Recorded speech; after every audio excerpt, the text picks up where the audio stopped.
So I'm just going to start preparing things. I've been having smoothies for how long now? 4 years. I first heard about them from Wally Richards. He's a gardening expert in Palmerston North, and his email is weekly email is really worth reading, because he talks about what you should be doing at each time of the year. Like now you're growing strawberries and putting in garlic. He's very topical for the time of year and really a practical, down-to-earth guy. He talked about these green smoothies using leafy greens, and I thought that sounds a cool idea. This is back in 2009 or 10, something like that. And so I started with just, your usual kale and silver beet and things, and that's how it progressed into the weeds, because I knew you could eat dandelions. And then I found Victoria Butenko, who talks about, using more weeds, and it just grew from there. I wanted to know what other edible weeds there were, and it's surprised me because these weeds, we just don't see them, and it shocked me that there were weeds in the garden that I had actually never seen, which seemed amazing. Like wall lettuce, and there's one called nipplewort, which I just they didn't register anywhere, and I think that's how it is for many people. They just don't see them, but you'll be surprised where they grow in incredible situations. They're so hardy. But you have to be careful when you pick them that, of course, it's not from somewhere contaminated, like car fumes or where animals might pee, or, of course. But yeah, in your own garden's the best, because you know that you've not sprayed. It's the ideal. Or then further afield if you know that it's safe.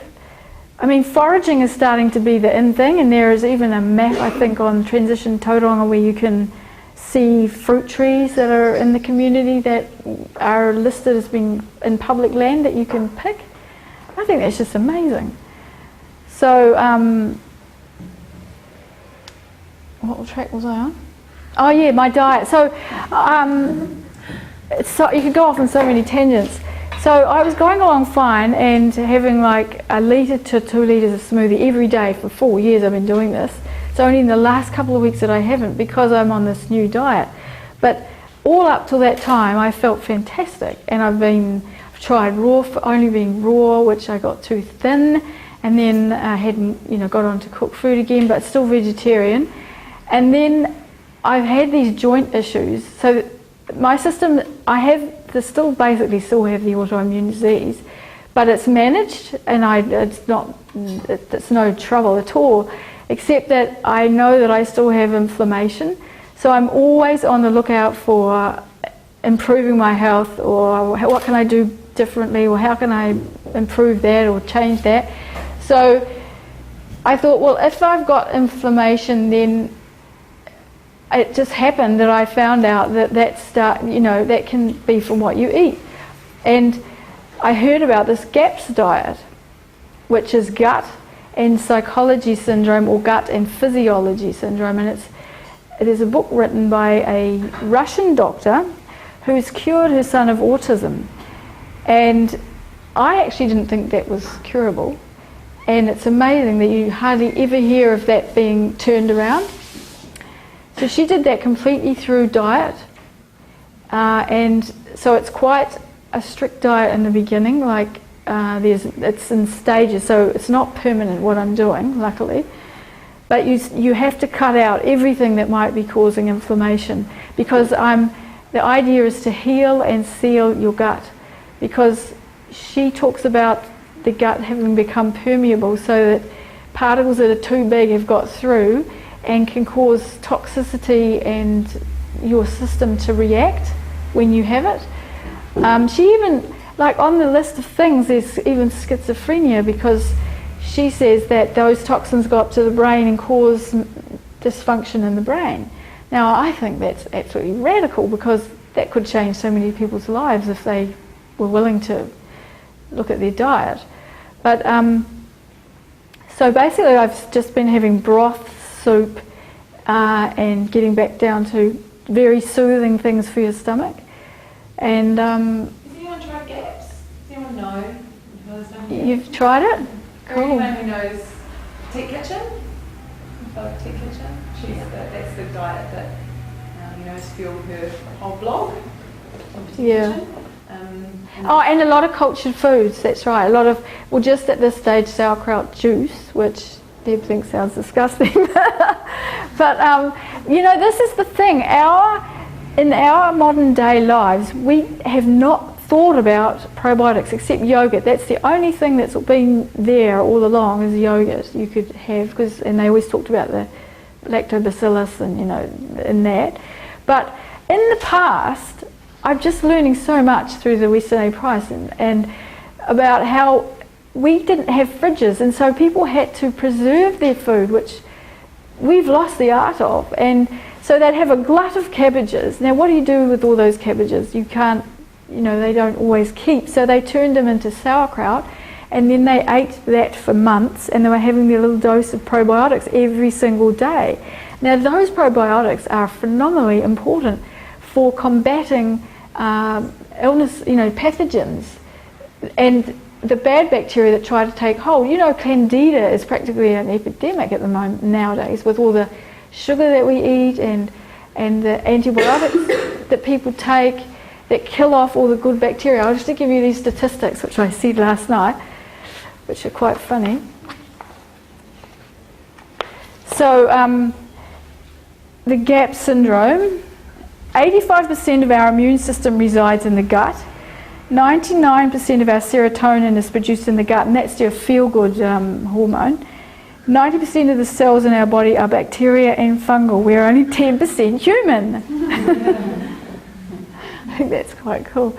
So these bugs live as a biofilm layer over the top of your gut cells, and they help us digest food, absorb nutrients, tackle invaders, keep our gut walls healthy.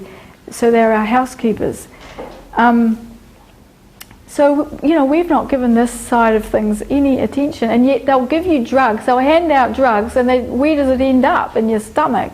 But they don't talk about how your stomach copes with that, or even, they don't even suggest you take probiotics. It's just starting now. I was in a chemist, and I said, do you tell people about taking probiotics when they're on antibiotics? And they said, well, yeah, we've got them on the counter now to tell people, but it's phenomenally important. I didn't realise myself, and I've had years of antibiotics, so that's, not non-stop, but I have had a lot in the past, and even been on steroids, with all kinds of things. So my gut has had that's why I'm sort of addressing it now. So, yeah. How has it been for you moving from a vegetarian diet towards the GAP syndrome, which includes animal? Yes, I had to Sorry, it's a hard question. You might know more. No, I do, because it is really. The way I've had to get my head around it, because I don't like killing animals, but I've thought about it, and we're not going to stop eating meat. There's no doubt about it that animals will always be there. So I thought, the fact that we eat meat means that these animals get to live, doesn't it?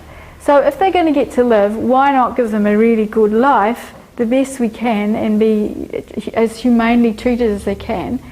And then you behave like the Muslims, and you actually thank them for their life, and you don't turn to Mecca, but you can, because you're supposed to turn to Mecca before you kill an animal in the Muslim faith.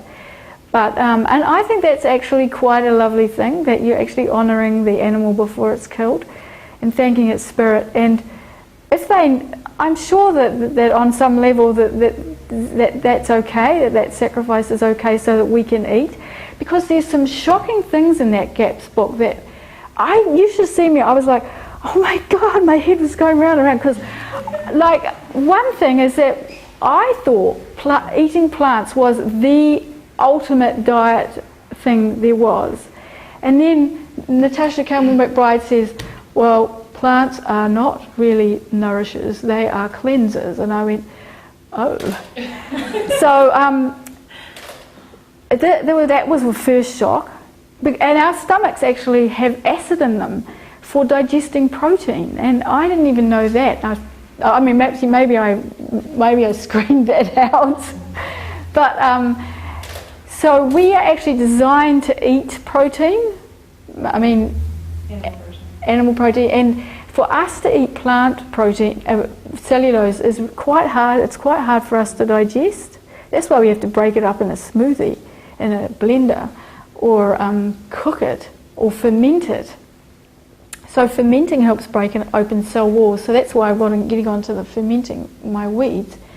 But so yeah, that was quite tricky. So I got my head around that, and then around the killing the animals. But I actually like meat. That's what I have to confess. I like meat. What's really interesting is that it actually was one of the things that was spoken about that I watched today on the Mind Body Green site, and one of the guys that was on there, which is Dr. Frank Lipton, not Bruce Lipton, was talking about the fact that we've always eaten meat. Yeah. As far back as we can go, and that's something to consider when you're looking at dysfunctional diets and dysfunctional bodies. Not necessarily to say that being vegan there's anything wrong with it, but just to point that out, that it is something we have done, and we have had that body that has done that. Yeah. It's true though that we're all individuals, and we all have our own body type and our own unique makeup. So what suits me is not necessarily going to suit anyone else. But another shock came the other day was when a piece of my tooth fell off, and I thought my teeth were kind of like infallible, and I thought, oh dear, the last 4 years maybe I haven't been nourishing myself properly. So yes, I had started the broths for about 2 weeks when that happened. So I'm going to regrow it though, so don't worry, watch this space. The broths are part of you regrowing it. Yes, exactly. But I read this story of a person in prison. This person, well, 100%. You can yeah, all out. you can regrow your teeth. This person was in prison and lost some teeth. Didn't know that normally people don't regrow their teeth, and they just grew back. I thought, how cool is that? That was very inspiring. So so now on this diet, and since probiotics are such a big part of what I'm learning and what I'm seeing are important, I had the idea that I could ferment the weeds. Now, I've not heard of anyone else doing that. Oh, yes, I did. Captain Cook fermented a puha. You know how he stopped his crew getting scurvy by providing them with sauerkraut, but he also made it from puha, good old puha here. Because you didn't mention about the vitamin C. Yeah, that's full of vitamin C. They're all full of vitamin C. Yeah, they're all full of vitamin C. No, I didn't, sorry, that's one of the vitamins, major vitamins. But that's obviously important, preserved and enhanced in sauerkraut. So, because it stopped those sailors getting What was that scurvy. statistic about this having and that's right. This is the vitamin C of an orange or something? These have got the same 2 leaves of violet. This is the pretty little garden scented violet. This is an amazing plant, anti-cancer. It's also good for your heart. Look at the shape. It's a heart-shaped leaf. So it's really lovely for your hearts. It's full of vitamin C. 2 leaves of this have got the same vitamin C as an orange. I mean, that's pretty stunning, isn't it? Just in a leaf. So I used the cabbage has naturally got lactobacillus on its leaves, and I didn't know if weeds do as well, so I thought I'll just use cabbage as like the starter. So I just got a quarter of a cabbage and sliced it thinly, put a little bit of salt on it, and then got a huge handful of weeds, probably a trugful, chopped them up, put them all in the bowl and massaged it. And when you do that, the liquid comes out because the cells break open and the liquid all comes out, and you get this really juicy mix.